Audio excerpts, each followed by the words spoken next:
Serialization of Rebel with a Cause, Mark Twain's Hidden Memoirs, Chapter 6 of 78.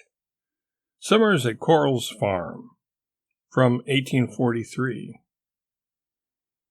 In my early boyhood, I spent the summers at my Uncle John Quarles' farm in the village of Florida, the hamlet of my birth. I learned the art of storytelling, partly from my mother, but also from an old slave named Dan who lived on my Uncle John's place. Everyone called this slave Uncle Dan'l.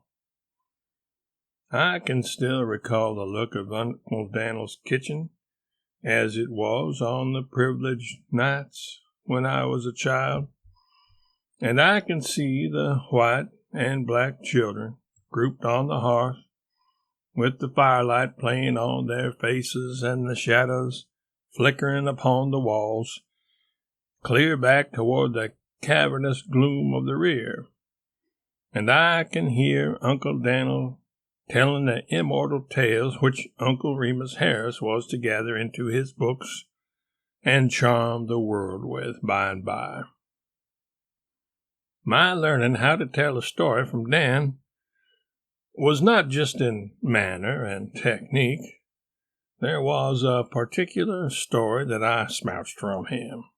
This was the story of the Golden Arm, with which I entertained and edified household guests and lecture audiences for decades. Uncle Dan'l never failed to get a rise out of the hair on our head and to send a delicious tingle of fright up and down our spine as he suddenly sprung the climax of that tale on us listeners, even when we had heard it before. There I learned the supreme power of the properly timed pause.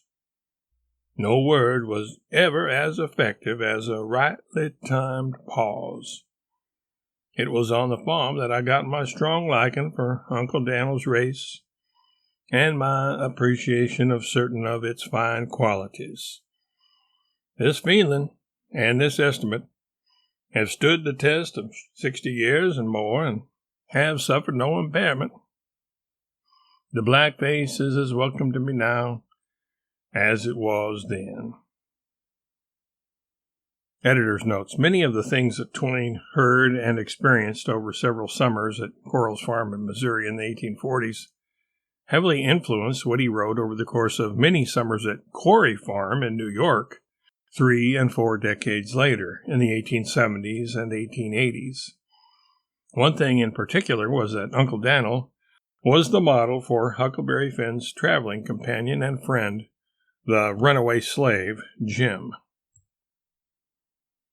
The Uncle Remus Harris to whom Twain refers above is Joel Chandler Harris, author of the Uncle Remus Tales.